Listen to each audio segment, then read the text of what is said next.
President అనే candidate priority ఎక్కడో మసకబారుతుందా? కేవలం ప్రెసిడెంట్ అనే వ్యక్తి ఒక రబ్బర్ స్టాంప్గా మారి ప్రెసిడెంట్గా ఉంటున్నారా, లేదా నిజంగా డైనమిక్గా ప్రెసిడెంట్ అనే వ్యక్తి యాక్ట్ చేయగలుగుతున్నారా, పని చేయగలుగుతున్నారా అనే ప్రశ్నలు చాలా దగ్గరలో మనకి తలెత్తుతూ ఉంది. సో చూస్తూ ఉన్నాం. సో ఆల్వేస్ అఫ్ కోర్స్ అది పర్సన్ టు పర్సన్ డైనమిజం మీద కూడా డిపెండ్ అయి ఉంటుంది.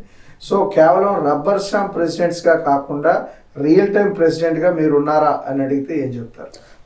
నేను ఉన్నానని చెప్తా అండి. దానికి కారణం ముఖ్యంగా మాకు బోర్డ్ నుంచి చాలా చక్కటి సహకారం ఉంటుంది. ఇప్పుడు బోర్డ్ చైర్ ఉమెన్గా రాజీ కుంజం గారు ఉన్నారు, ఆవిడ పాస్ట్ ప్రెసిడెంట్ చేశారు. I have a lot of good support from entire board, starting from chairwoman to all the way from all the board of trustees.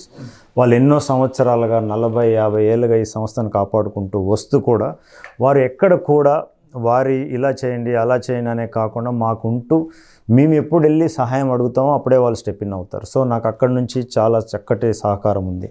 అలాగే మా executive committee, we all work together, we decide how to run a event and I have a freedom from there and from the donor. So rubber stamp అనే thought కూడా లేదండి. బేసికల్గా you have the show running on your shoulders అనే ఒక భయము, ఒక బాధ్యతతోటి.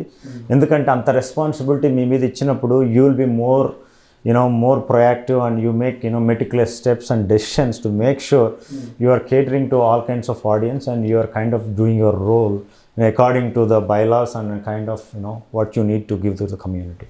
So నా వరకు అయితే అలాంటి సందేహమే లేదండి.